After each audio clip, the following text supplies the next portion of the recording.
जनता party सबसे बड़ी party है और बीजेपी का मेयर बनना लगभग तय हो चुका है। पहली बार बीजेपी का मेयर बनना लगभग तय है। ये शुरुआती रुझान है, लेकिन कई ऐसे वार्ड हैं जिनके नतीजे आ चुके हैं। भारतीय जनता पार्टी इन चुनावों में सबसे बड़ी पार्टी बनकर उभरी है और बीजेपी प्लस ये आंकड़े को आप देखिएगा तो 125 हो चुका है। शिवसेना यूपीटी गुट की बात करें तो यहां पर 66 और कांग्रेस अकेले, चूंकि चुनाव लड़ी कांग्रेस छोटे सहयोगियों के साथ मिलकर के 13 सीटों पर, अदर्स जिसमें बाकी पार्टियां भी है, चाहे वो एआईएमआईएम हो या फिर दूसरी अन्य पार्टियां हो, वो आंकड़ा 10 का है। मैं अतुल श्रीवास्तव सर, जो बात अभी राजेश सर कह रहे थे यहां पर कि बीजेपी का एक स्ट्रैटेजी है उसमें वो काफी हद तक कामयाब हो जाती है। आपको लग रहा है कि पोलराइजेशन ये लोकल बॉडीज के चुनाव में लोकल इशू पर कहीं ज्यादा भारी पड़ जाता है? देखिए, जहाँ तक रणनीति की सवाल है तो कोई भी पार्टी, मैं शब्द इस्तेमाल कर रहा हूँ, कोई भी पार्टी बिना रणनीति के काम नहीं करती है। हाँ, रणनीति कितनी किसकी सफल होती है ये देखना जरूरी होता है। कांग्रेस की रणनीति क्या है? कांग्रेस की रणनीति हमें आपको थोथली नज़र आती है, लेकिन उसकी रणनीति ये रही होगी, सफल नहीं हुई कि महाराष्ट्र में हम फिर से अपनी ज़मीन जमा लें, महाराष्ट्र में अपने कार्यकर्ताओं को फिर से हम जोड़ लें, नहीं सफल रही। उद्धव ठाकरे की रणनीति ये रही कि हम भाई के साथ में आकर के वहाँ रह लें और फिर उसको जो मराठी मानुस है उसको हम एक साथ अपना कर लें, लेकिन सफल इसलिए नहीं हुई क्योंकि राज ठाकरे ने एक तरीके से षड्यंत्रकारी नीति के तहत उनको सोचा कि हमको इतने साल बर्बाद किया गया, अब हम ये हम समझ रहे हैं, है क्या असलियत है क्या नहीं है, ये एक अलग सवाल है। सर, आपको रोकना चाहेंगे, ये देखिए जरा जश्न की तस्वीरें जो मुंबई से आ रही है वो भी दर्शकों को दिखाते हैं। बिल्कुल, ये जश्न की तस्वीरें देख लीजिए, हर कोई नाचता झूमता गाता हुआ नजर आ रहा है। भारतीय जनता पार्टी के लिए सबसे बड़ी विक्ट्री के तौर पर इसे कहा जा रहा है। एक बार सुनिए। मैं इसमें एक चीज जोड़ना चाहता हूँ, ये बिल्कुल वैसे ही होने जा रहा है जैसे मुंबई में इस समय, जैसे प्रधानमंत्री यहाँ आकर के जब विजय के बाद में संबोधित करते हैं, उसी तरीके से दीनदयाल उपाध्याय मार्ग पर अपने भारतीय जनता पार्टी कार्यालय पर करते हैं, उसी तरीके से उसके पहले कि प्रधानमंत्री करें। मेरा एक सवाल राजेश जोशी जी आपसे, अतुल जी मैं आपके पास लौटूंगी। मेरा एक सवाल राजेश जोशी जी आपसे है, कांग्रेस की अगर हम बात करें तो कांग्रेस ने अकेले मिलकर चुनाव जो है लड़ा, ऐसे में 13 सीटें जो अभी फिलहाल कांग्रेस के खाते में जाती हुई दिखाई दे रही है, क्या उसे अच्छा प्रदर्शन माना जाए या फिर नहीं?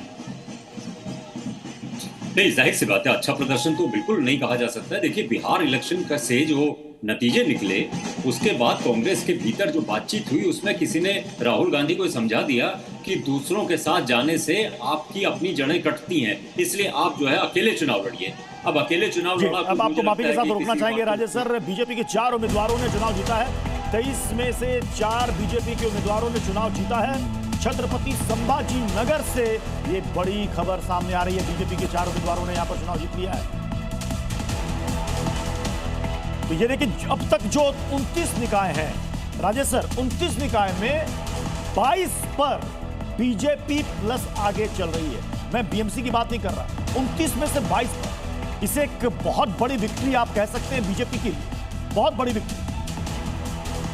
जाहिर सी बात है, बिल्कुल बीजेपी के रणनीतिकारों की विक्ट्री है। और इस बार खास बात ये रही कि हर छोटे वार्ड के चुनाव में नरेंद्र मोदी और अमित शाह जाते थे, इस बार नहीं गए वो, इस बार उनकी प्रेजेंस वहां नहीं थी, तो देवेंद्र फडणवीस की इसमें चली है वहां पे। लेकिन एक चीज मैं यहाँ पे कहना चाहता हूँ, कंप्लीट करने दीजिएगा, इस चुनाव के जो नतीजे हैं ना, इससे अब जो है शिंदे जी को भी थोड़ा सतर्क हो जाना चाहिए।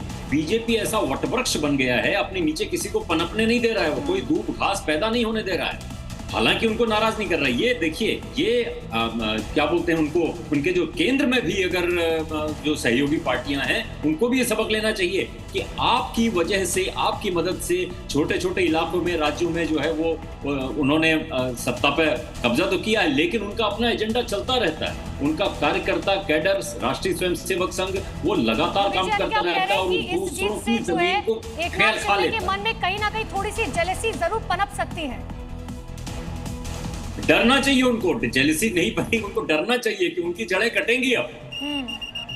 लेकिन अतुल श्रीवास्तव सर, राजनीति या कोई भी क्षेत्र हो, महत्वाकांक्षा तो हर किसी में होती है आगे बढ़ने की। ये राजेश जी की ये थ्योरी, हमारे मित्र हैं इसलिए ये थ्योरी जो है बहुत पुरानी है और कम से कम पिछले 10 साल से तो ये लगातार चली रही है, ये थ्योरी है। लेकिन कौन सा दल ऐसा नहीं करता है? अगर इसी थ्योरी पर पिछले चुनाव तक बिहार में जनता दल यूं चली है, इस बार बीजेपी आ गई, पिछली थेरी भी तो वही थी वहाँ पर। तो जिसका जहाँ वटपक्ष होता है वो बढ़ाता ही बढ़ाता है, और वो बढ़ाने का एक उनका हक है, वो उसको ये कोई अनजान तरीके से नहीं हो रहा है। सर राजेश सर का इशारा कहीं समाहित करने पर तो नहीं था राजेश सर? कहीं समाहित करने पर तो आपका इशारा समाहित कोई नहीं करेंगे।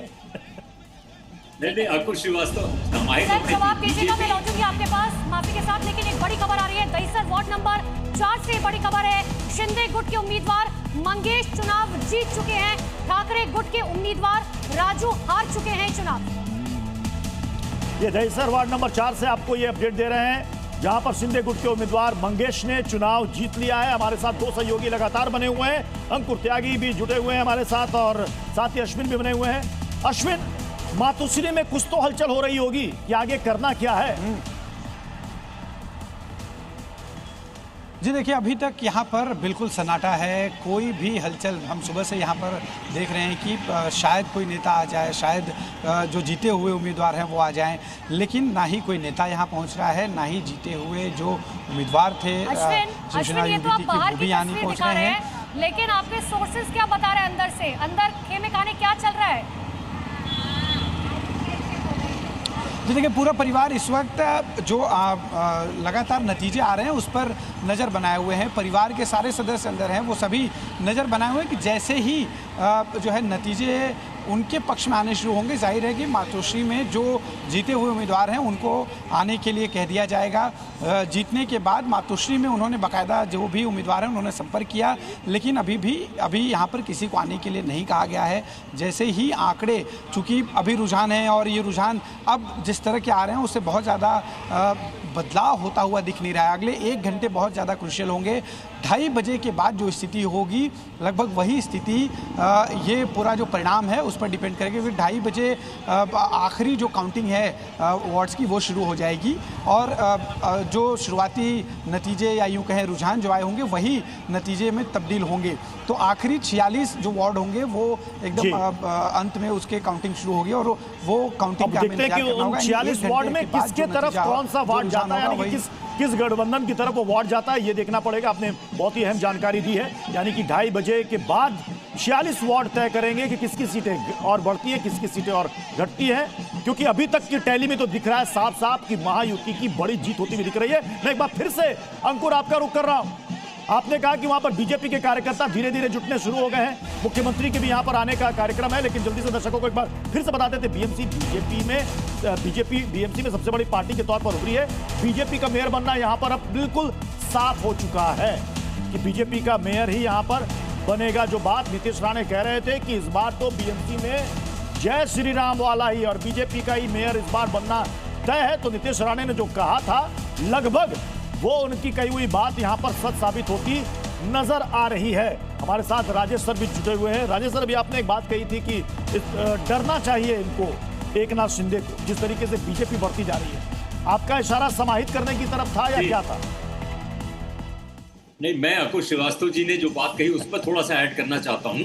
मैंने कोई वैल्यू जजमेंट नहीं दिया कि बीजेपी अनैतिक काम कर रही है या नैतिक काम कर रही है। बीजेपी के जो काम करने का तरीका है उस पर मैंने टिप्पणी की थी, और उनके जो सहयोगी पार्टी हैं उनको ये समझना चाहिए कि बीजेपी एक कोई सिर्फ बीएमसी का इलेक्शन लड़ने के लिए, विधानसभा का इलेक्शन लड़ने के लिए राजनीति में नहीं है। वो हिंदुस्तान को ट्रांसफॉर्म करना चाहती है। हिंदुस्तान को उनका मातृ संगठन जो है राष्ट्रीय स्वयंसेवक संघ, वो हिंदू राष्ट्र में बदलना चाहता है। इसलिए उनका आप ये बिल्कुल गोल छोड़ देंगे और अपनी जमीन छोड़ देंगे, बिल्कुल संभव ही नहीं है।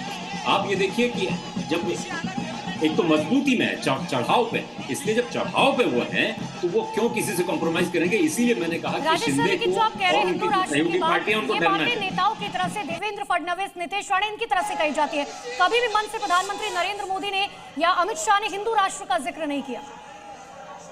नहीं, इस बात को समझना चाहिए। हिंदू राष्ट्र का जिक्र जो कोई भारत में संविधानिक पद पर रह करके कर ही नहीं सकता है। ये तो हिंदू राष्ट्र का जिक्र ऐसे नहीं होता है, वो तो एक डॉग व्हिसलिंग होती है, मतलब मैसेज पहुंच जाता है जहां तक पहुंचना चाहिए, और जो देता है उसको भी मालूम होता है, जो सुनता है उसको भी मालूम होता है। सर, अगर मैं बात करूं महाराष्ट्र में और बीएमसी की बात करें, मुंबई की बात करें, यहाँ पर मराठी वोटर्स के साथ साथ मुस्लिम वोटर्स भी बहुत मायने रखते हैं।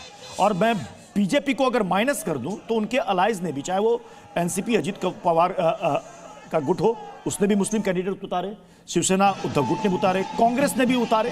लेकिन आपको लग रहा है कि एक गुट मुस्लिम मतदाता एक साइड गया या बट गया? देखिए, तय बात है कि मुस्लिम मतदाता वहाँ का बहुत महत्वपूर्ण है, बहुत प्रभावी है और कई सेक्टर में उसका आधिपत्य है। ये भी बता दूं मैं आपको, 27% है। हुआ क्या गड़बड़, या तो ये बीजेपी के ट्रैप में विपक्ष के लोग फंसते चले गए, विरोधी दल फंसते चले गए, सबको वहीं का वोट बैंक ज़्यादा समझ में आया और उसकी वजह से, उस आवाज़ की वजह से हो सकता है एआईएम के जो नेता ने कहा ना कि बुर्का नशी वहाँ पर होगा, तो